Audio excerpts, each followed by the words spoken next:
Uy, Friday, Thursday. Kala ko Friday na.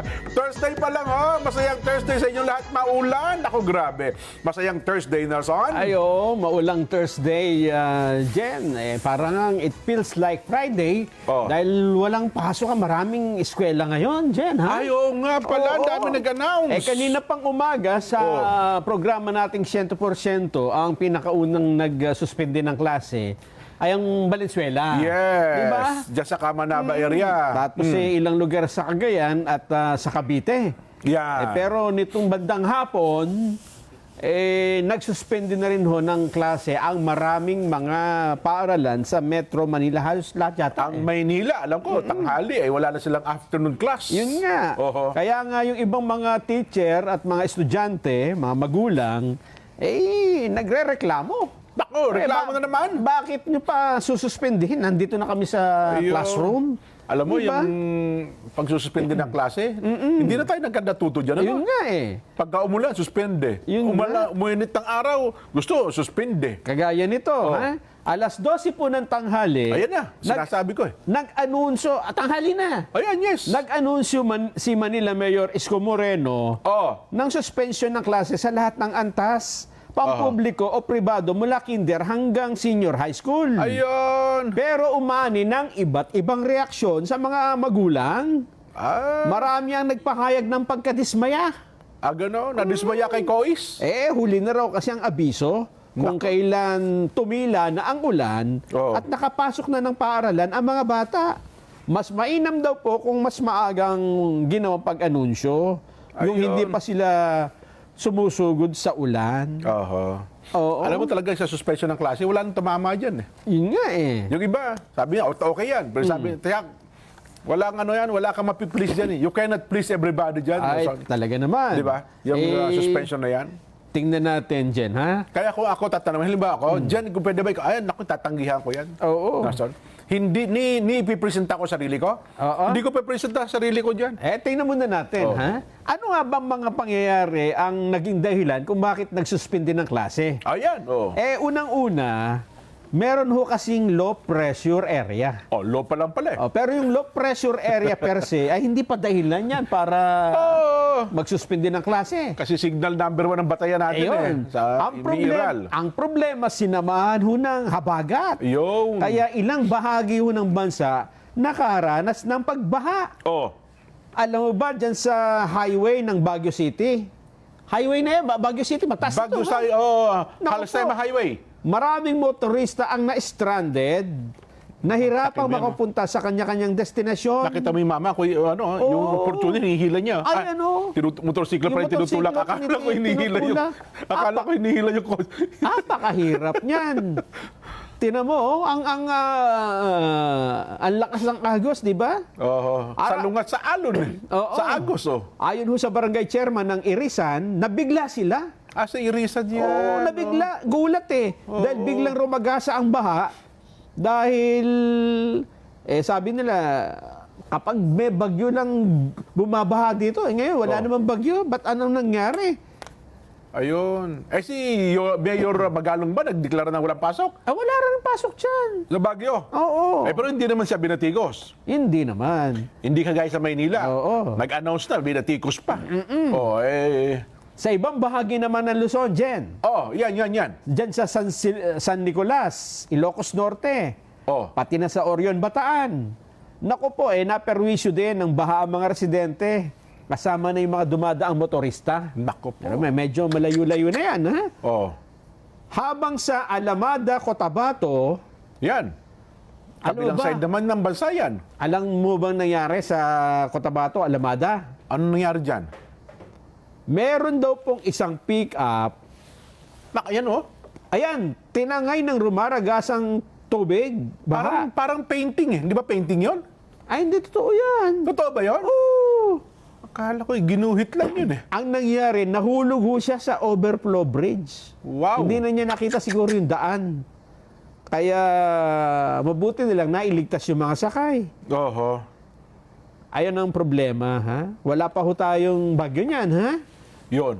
At pati daw ho, yung Marikina River ay patuloy pong minomonitor ngayon Yan, kung Metro Manila pag-uusapan, Ako, Metro Manila. kasi parang kung ang agos parang painting di ba? Ano yan yung ginamitan ng exposure. Ganon. Medyo mabagal na exposure.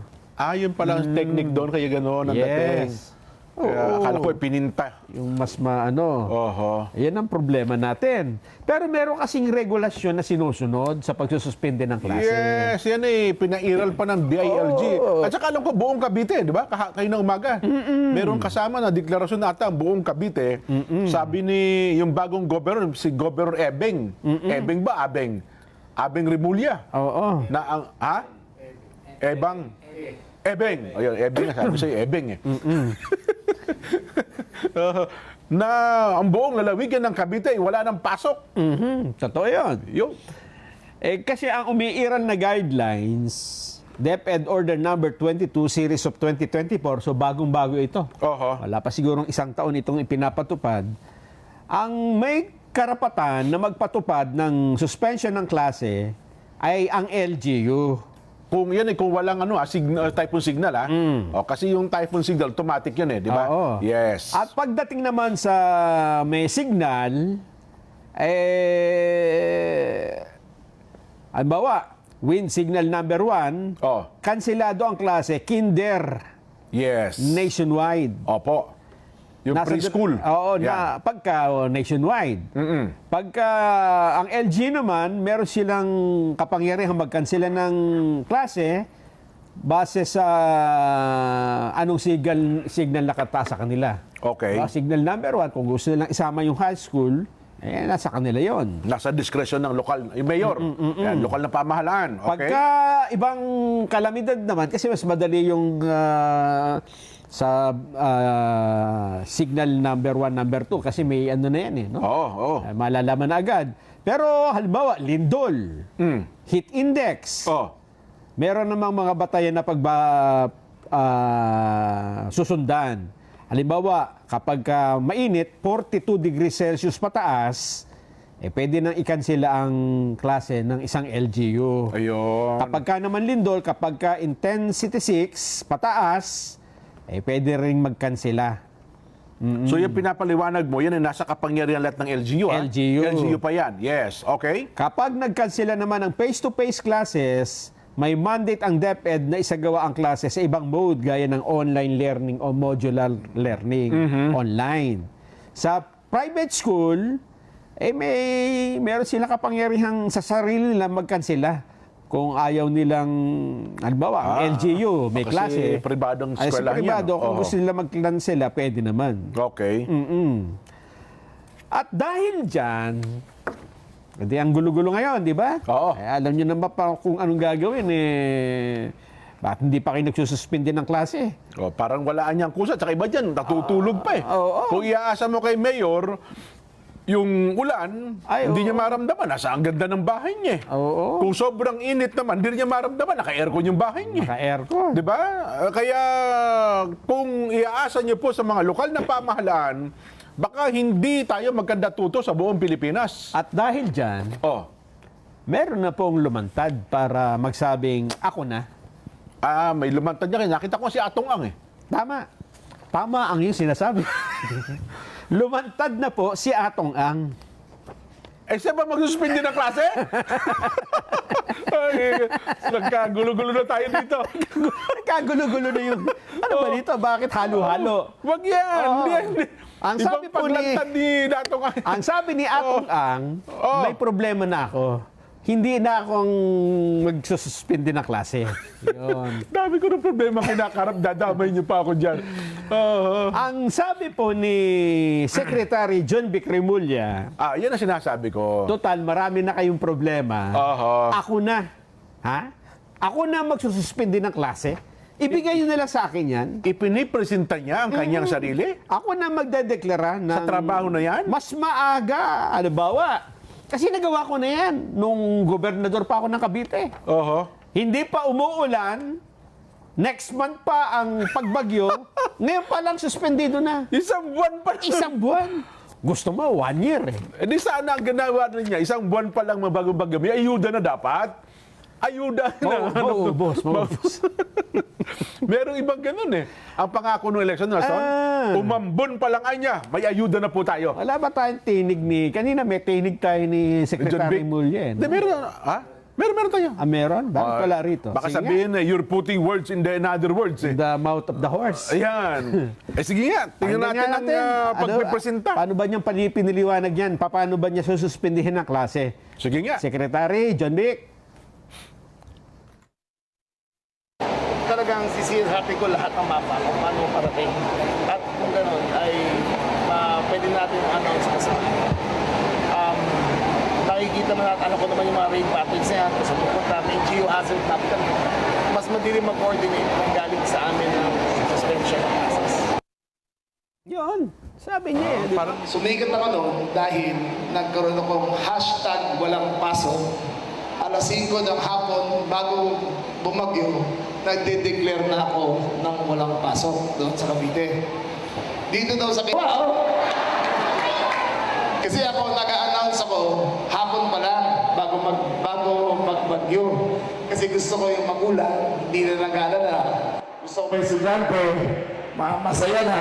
At gusto ko yung mga magulang makatipid sa baon bago umalis para hindi na paalisin yung kanya ng mga anak. Kaya asahan nyo, sa mga darating na panahon ay hihingi ko po ang kakayahan na yan para hashtag walang pasok na hanggang Quezon City. Ayun. So, hinihingi ba niya ay nationwide na kapangyarihan? DILG yan dyan eh. Alam mo DILG, Cavite lang, di ba? Kakala ko kasi binanggit niya parang Quezon City. Gusto niya ata Quezon City lang. Hindi, sabi niya makakarating sa Quezon City. Ganon? Oo, kasi so, mula Cavite, aabot ng Quezon City, kasi parang ganon. nung sinabi niya yan, nasa eskwelahan siya ng Kulyat. Sa Kulyat, opo. Oo. Pero kung ako sa'yo, Secretary John Vic, ako naman naniniwala, kakayanin mo yan. Pero, sir, mahirap yan. Madali lang yan, Jen. Oh. Para sa isang DILG secretary, di ba, kasama nga natin dito yung director ng 911, di ba? Si Director Pardo, Ibig Executive Director. sabihin, kahit baha yan, kahit bagyo, kahit nasakuna, sakop nila, may maaga silang impormasyon dapat. Alam mo, pwede naman talaga yan. Kung ganun-ganun na lang ang announcement. Pero alalahanin niyo po, Secretary, ang atin pong bansa ay meron pong 80 mahigit na probinsya. At mga, kung di orga kamali, ay city, mga 5,000, etc. Tapos 40,000 plus barangay tayo sa buong Pilipinas eh. Kung Cavite lang po yan, maaari mo talagang gawin. Wala tayong duda. Nagawa niyo po yan. Oo. Yun lang siguro Metro Manila, pwede. Pero kung yan po ay aakuin ninyo, buong bansa, nationwide, ewan ko lang. Nelson. Kayang-kaya yan. Kaya nga DILG, di ba? Department of the Interior and Local Government. Sasabihin lang naman niya kay mayor, mga mayor. Dahil ako na mag-anunsyo, ayoko nang babagal-bagal kayo, ha? Ganon. Mag-ano na kagad ka, halimbawa, bukas. Bukas pa lang, di ba? Ngayon pa lang alas 4, alas 5, mag-assess na tayo kung alamin nyo na sa pag-asa. Kasi ngayon pa lang, alam niyo na kung anong mangyayari bukas. Bakit aintay niyo pang mag-umaga? Sa tingin ko, diba? Mauubos ang araw mo dyan, Sek. Baka yun lang ang maging trabaho mo. Ay, hindi. Hindi mauubos ang araw ko dito. Kukuha ako ng assistant. Aba? Di ba? Ano yan? Ayaw ko lang ha. Ako, again, Nelson, ako, ang aking agam-agam dyan, tama, pwede mo sabihin, walang pasok sa ganitong lugar. Pero tsakin nyo po na talagang habang ang lagay ng panahon, ay angkop doon sa deklarasyon ninyo. Magagawa ko yan. Nagawa ko yan sa Cavite. Maaga pa nga lang, di ba? Sabi ko nga sa'yo, isang buwan pa. Nagdedeklara na kami ngayon na walang pasok. Grabe, isang buwan. Dahil nyo pa forecaster. Ang forecaster ng Pag-asa sa 3 days lang eh. Sa inyo, isang buwan. Meron kaming makabagong teknolohiya. Andyan ang borlang kistra. Pero ako, again, kayang gawin yan. Pero yung responsibilidad tsaka yung lawak ng buong bansa, tapos tayo ay kapuluan, baka kasi mamaya magdeklara tayo ng walang pasok, tapos maganda naman pala ang panahon sa lugar na yon. Walang problema. Oo. Masaya naman ang estudyante. At Pati ang mga magulang. walang gastos. Kasi walang baon. Ayan. Tignan natin, ano ha? Pero talagang totoo ba yun na pinilisinta niya yung kanyang sarili? Totoo. Parang ibang Kitang-kita naman natin di ba? Ako'y nagtataka ngayon sa sobrang sipag ni Secretary John Vic Nelson, ha? Ganun talaga. Noong, alam mo ba, noong isang araw, di ba, binabalita ko nga sa'yo, biglang nag-inspection, surprise inspection doon sa Fire District 3 sa Makati, itong Secretary John Vic Remulla. Natural. Oo. Kasi, alangan namang mas magpatalo pa ako kay Mayor Isko Moreno. Si Mayor Isko Moreno, kung saan-saan pumupunta. At least, Maynila lang yan. Maynila lang yung kanya. Ako ba na DILG Secretary? Ayun na nga. Well, tama-tama, pwede mong gawin yan. At kung gwapo lang din naman ang pag-uusapan, tsaka yung tangkad eh. Mas gwapo tayo kay Isko Moreno. Ayun, wala naman duda yun, sir. Oo. Tsaka yung si Isko Moreno. Si Isko yun. Tingnan mo, ha?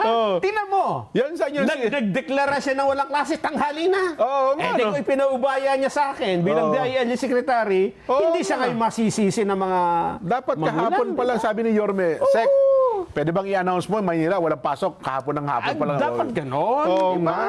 Tsaka sabihin niya, kung ang pag-uusapan natin, Yorme, parking at parking lang din naman. Parking sa Maynila. At least, pinagkakakitaan nyo. Kami dito sa parking sa DILG. Naghahanap kami parking. Di ba, kinuwento ko nga sa'yo, doon sa Makati Power Station, biglang dumating. May pantakin mo sa harip na ang nasa unahan nung fire station ay mga truck. Aba, ay mga sasakyan po ng opisyal ng Bureau of Fire Protection ang nakahambalang sa harapan ng mga bombero. ng mga truck ng bombero. Truck ng bombero. Yung ambulansya, yung kanilang emergency vehicle.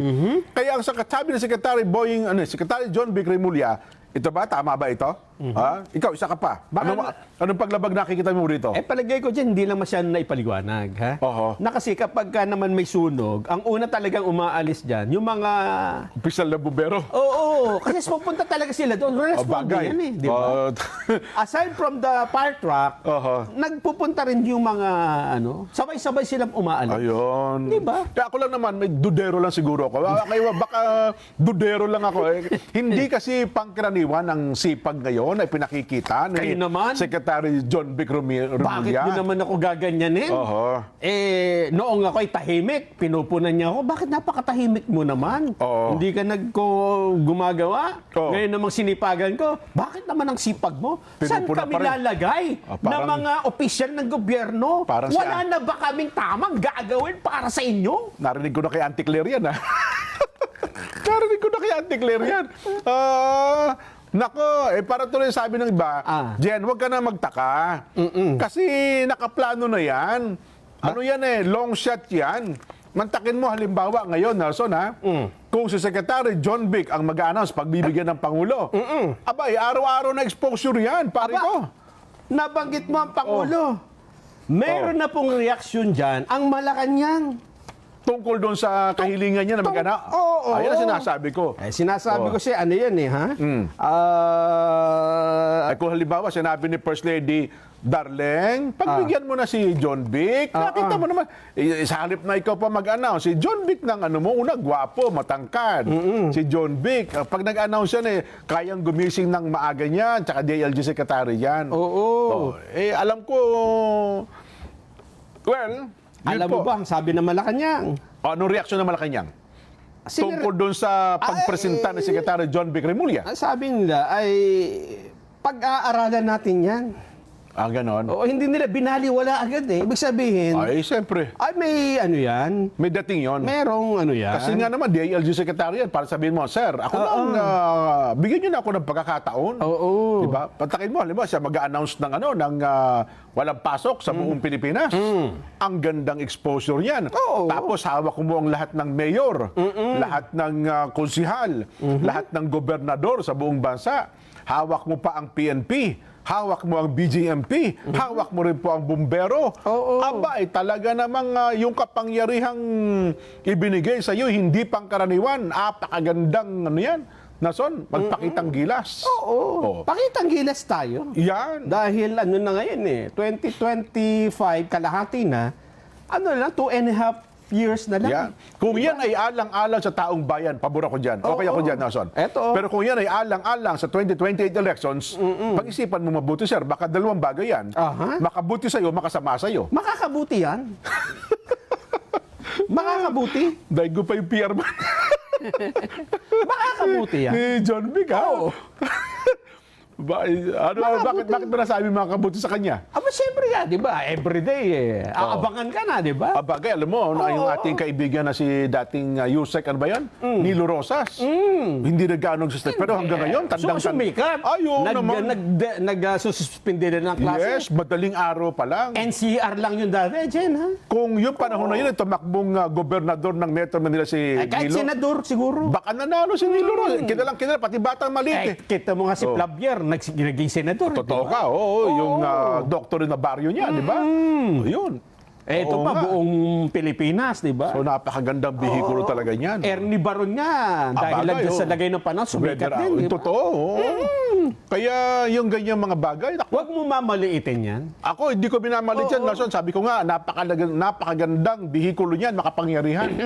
Pero saan na kung ang motibo talaga natin ay para sa taong bayan, Para okay sa yan. taong bayan to, Yan. wala itong halong politika. Ayan. Ako naman ay inilagay dito ng Pangulo. Aha. Pinili ako dahil sa aking karanasan bilang isang local official, gobernador ng Cavite, at ginagawa lang naman natin ang lahat ng ito para sa kapakanan ng ating mga mamamayan. Ayaw natin na ang mga bata pumapasok na babasa, tapos tsaka ka magsususpindi ng klase. Gumastos Dapat na. maaga. Yun ang galing. Yan ang John Vic, okay ako sa'yo.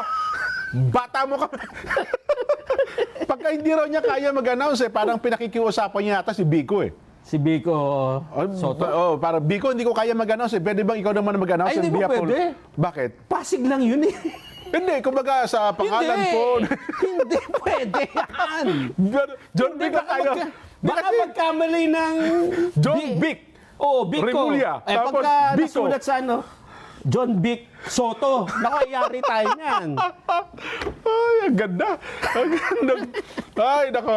Ang aga niyan. Sabi ng Pangulong Bongbong Marcos, Sige, sabi sige. ng Malacanang, Okay. ayan ho, masusi natin pag-aaralan. Ha? Oho. Yang ibigay sa kanyang kapangyarihan na magsuspende ng klase kapag may bagyo o kalamidad. Oho. Ang katunayan, kaya pinatawag namin lahat ng janitor dito sa Malacanang. Ano bakit? Kinuha namin lahat ng susi. Dahil gusto naming masusing pag-aralan itong kanilang panukala. Lahat ng susi, saan ba ginagamit yung mga susi na ito? Boss, ito po susi ng Bolt. Itabi mo yan, huwag mo pakialaman yan. Baka mawala. Baka di atin yan. Ayun. Ganon. Oo. Ako dyan, personal ko to, ha? Oo. Personal ko to. Oo. Secretary John Vic, hindi tayo magkakilala. Oo. Okay sa akin yan. Okay yan. Maganda yan. Kesa naman naguguluhan tayo kung may klase o wala. Oo. Ikaw na. You're the man! Yan. Ako naman, duda lang ako, Nelson. Ubus ang araw at oras na dyan. Pag-aralan mo mabuti, John Vic. Baka mapasubo tayo dyan, pare ko. Matagal na akong sumubo. Matagal ka na napasubo. Matagal na. Ay, nako. Kung ano man po ang motibo sa likod ng yan, ay maganda. Magandang Ang motibo bikulo. dito. Ulit-ulit. Maganda Ako'y- motibo. Ayun. Huwag kang kalala, Jen. Sa kabubuti ng tao. Ako bahala sa... Ayun naman pala eh. Yun lang hinihintay ko, sir. Kayo na tayo naman. Kung kayo na niyo pa sinabi, di okay na tayo. Tapos na usapan natin.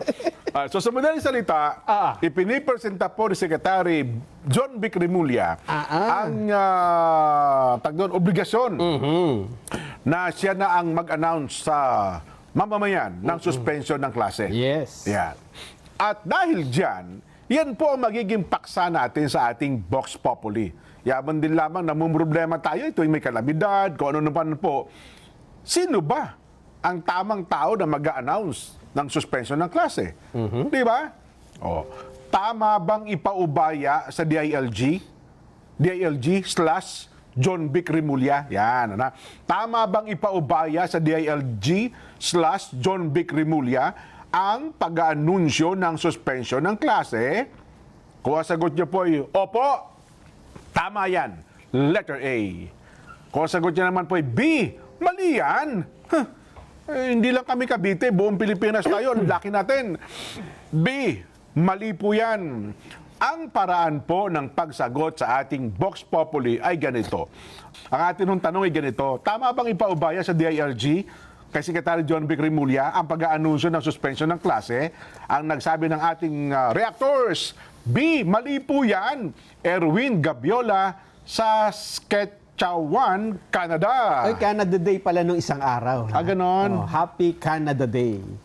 So yung mga Canadian masaya-masaya. Oo. Wow! Di mali po yan, Ben Abanilla, Montalban, Rizal. B. Mali po yan, Nelson Dada ng Imus, Cavite. Lagay naman na dahilan, ha? Oo. Tulad dito, B, mali. Kasi tanging local government lang ang nakakaalam ng kalagayan ng kanilang lugar. Alan Manog ng Katiil, Davao Oriental. B. Ipaubayan na lang po sa LGU, UNESA, Yunlong, Hong Kong. Di mali po yan. Dapat talaga, Mayor Ricardo Cruz, Los Baños, Laguna. B. Focus na lang siya sa trabaho niya para maging epektibo siya sa tungkulin niya at huwag na po pagtunan yung ibang ahensya ng gobyerno na meron namang gumagawa. Arven Oligario ng South Korea. B, DepEd po sana. Bakit DILG? Carol Noses ng Hong Kong. Ay, sabi ni Sani Angara, ayoko pakialaman yan. Ay, nako. Ay, B, baka di mamonitor na mabuti ang bawat bayan, kaya ipaubayan na lang sa LGU. Jesler Mateo ng Jeddah, Saudi Arabia. B, mas alam ho ng mga local government kung anong sitwasyon sa kanilang nasasakupan. Hindi na kailangan ng DILG pa mag-decide. Marlon Cortez, General Trias, Cavite. Okay, kawawa ang mga estudyante pag maulan. Yun, Rafael Mendoza, Pasay City, Disena. Uy, mga taga-Disena, mga kakilala, mga kapitbahay ko siguro ito, ha? Anyway, basa pa po kami ng mga reaksyon. Sabi ng ating mga reactors, B, pabayaan na lang sa DepEd LGU ang obligasyon na yan. Ayusin lang Del Bahir, Lantaw, Hong Kong. B, no. Dapat ipaubayan na lang sa mayor or LGU para walang halong politika. Roger Hidalgo ng Pampanga. B, hindi ako pabor. Dami pa dapat unahin ng DILG na mahalagang bagay. Migs Turil, Davao City. B, dapat magkaroon po ng sariling announcement o channel ang weather po natin every lugar para po hindi nalilito ang mga tao. Omar Magpayo ng Milan, Italy. A, tama po yan. Dapat centralized ang announcement at hindi po nakakalito at paiba-iba. Jaden Autida, Antipolo City. Mali po yan. Ipaubayan niya ang desisyon sa mga alkaldeng nakakasakop sa kanyang nalang lungsod. Mar Marcelo Damam, Saudi Arabia. Alam mo, ganda dapat gawin na lang ni Secretary John Vic. Pagka ang mayor late sa pag-announce, babalaan niya. Yung mayor ang suspendihin. Oo. Sabi niya, wala akong kapangyarihan. Presidente lang may kapangyarihan magsuspende. Dapat ang mga mayors ang magsuspende ng classes dahil sila nakakalam ng buong sitwasyon sa bawat bayan. Elia Reyes ng Singapore.